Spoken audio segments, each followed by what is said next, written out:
안녕하세요. 결혼 6개월 차 신혼부부 아내입니다. 이번에 서울에 올라오신 시어머니가 식사 대접을 받고 저희가 잡아드린 호텔에서 룸서비스까지 즐겨가며 지내시다 아무런 내색 없이 잘 돌아가셨습니다.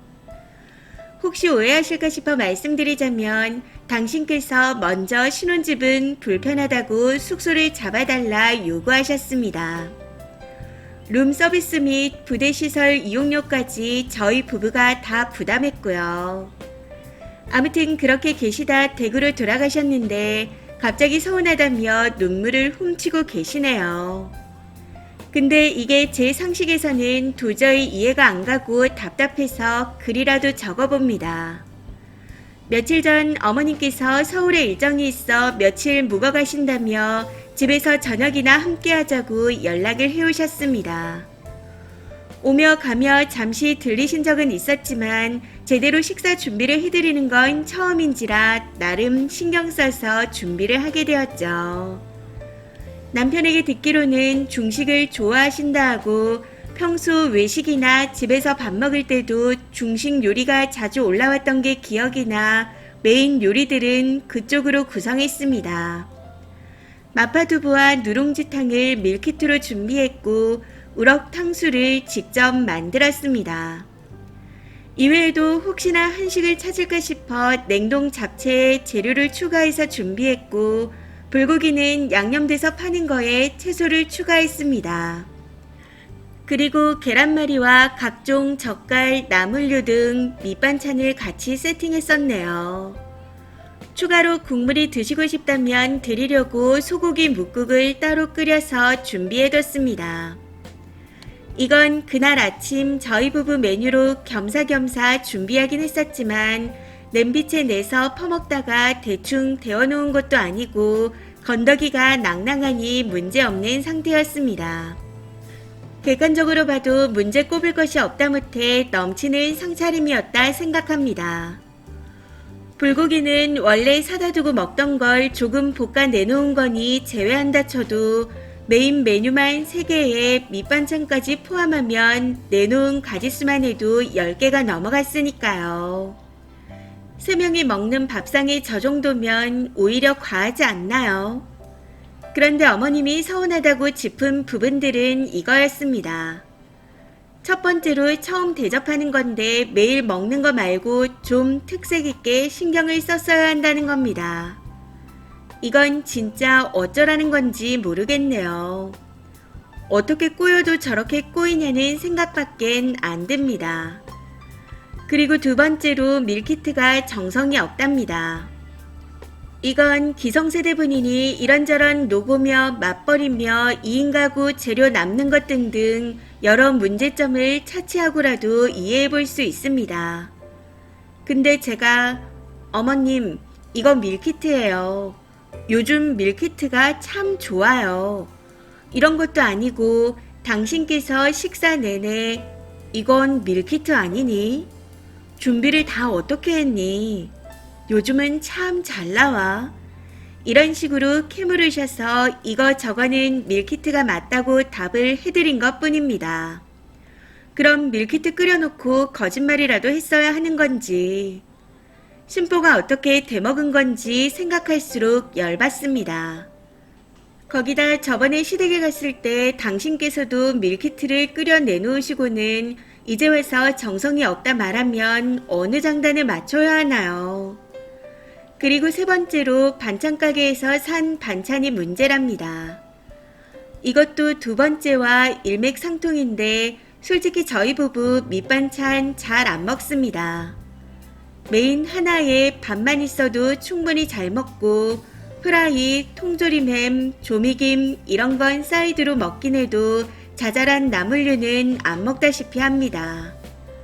재료가 남거나 갑자기 먹고 싶다거나 하면 간단하게 만들 때도 있지만 평소엔 배달이나 반찬 가게를 이용하는 편이죠. 그리고 이런 배경을 어머님도 다 알고 계세요. 그렇다고 반찬을 해주시거나 한 적은 한 번도 없었고 불만도 없었는데 서운하다 하시더라고요. 100번 양보해 서운할 수 있습니다. 문제는 제가 반찬 가게 반찬이라고 말한 적도 없는데 저런 말을 하셨다는 거죠. 평소에는 다 사다 먹지만 그날 상에 나간 밑반찬이 젓갈 하나에 나물 2개 김치였는데 젓갈과 김치만 산 거고 나물은 제가 했습니다. 그냥 밀키트 얘기에 지레 짐작하고 그러신 거였죠. 사실 이전 얘기까지는 영혼을 빼고 듣다가 여기서부터 기분이 팍 상하기 시작했던 것 같아요.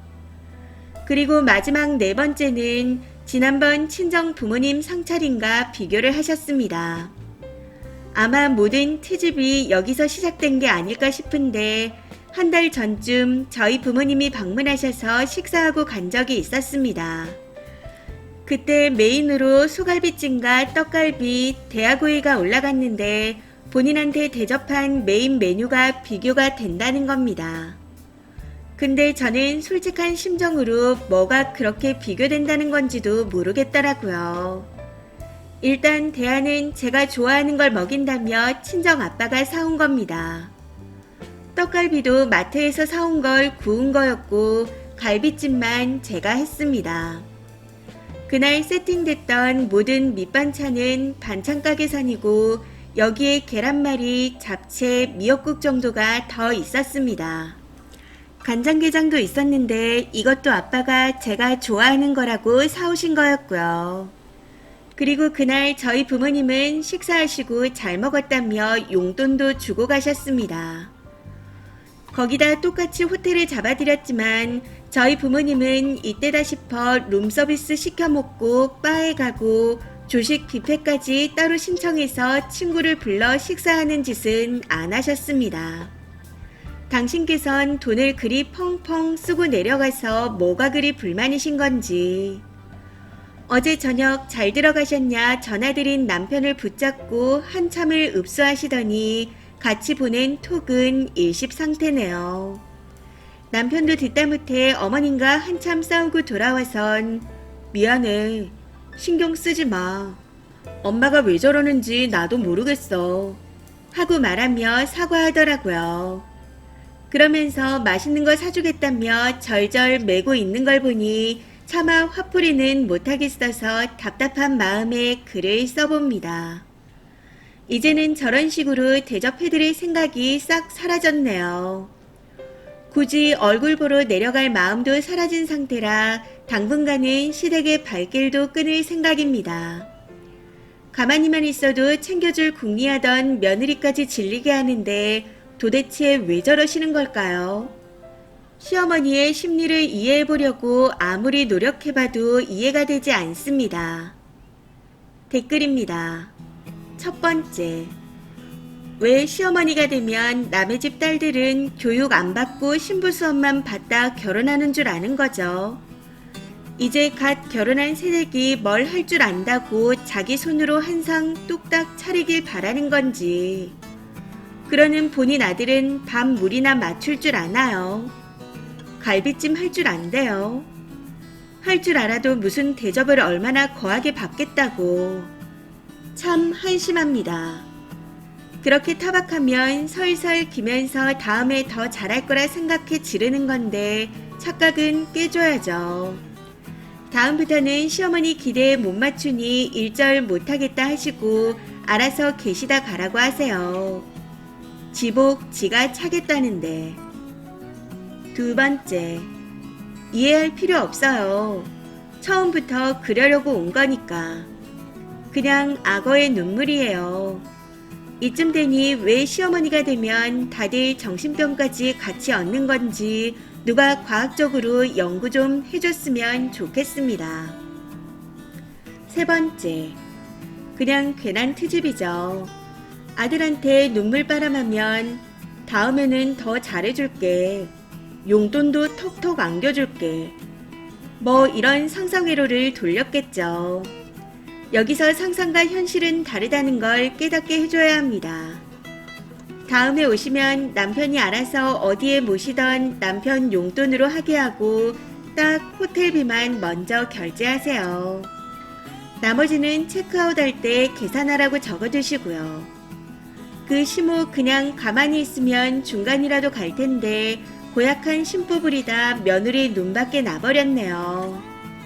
시모만 되면 지들이 대단한 인간이 된다고 착각하나 봅니다. 평생 모르고 살던 아줌마인데 뭔 대접을 그리도 바라는 건지. 네 번째, 여기도 종년한테 마나님 대접받고 싶어하는 시모가 계시네요. 화난 포인트는 남의 집 마나님보다 대접을 못 받아서 화가 난 겁니다. 밀키트였는지 정성이었는지 누가 사왔는지는 중요하지 않아요. 내 밥상이 남의 집 밥상보다 못해 보여서 짜증이 난 거죠. 다섯 번째, 앞으로 안 하면 됩니다. 어디서 단체로 교육을 받나 봐요. 저는 계절이 바뀔 때마다 꽃 구경, 단풍 구경에 여름 휴가까지 모시고 다녔는데 사먹는 밥값 아깝다고 해먹자 하더라고요. 휴가 가서까지 밥하게 하셔서 13년째 아무데도 안 가고 있습니다. 동네에 야경이 예쁜 유명 명소가 있는데도 안 가요. 여름에 어디 가고 싶다고 노래를 하셔도 아, 네 하고는 안 갑니다. 이번 사연은 여기까지입니다. 시청해주셔서 감사합니다.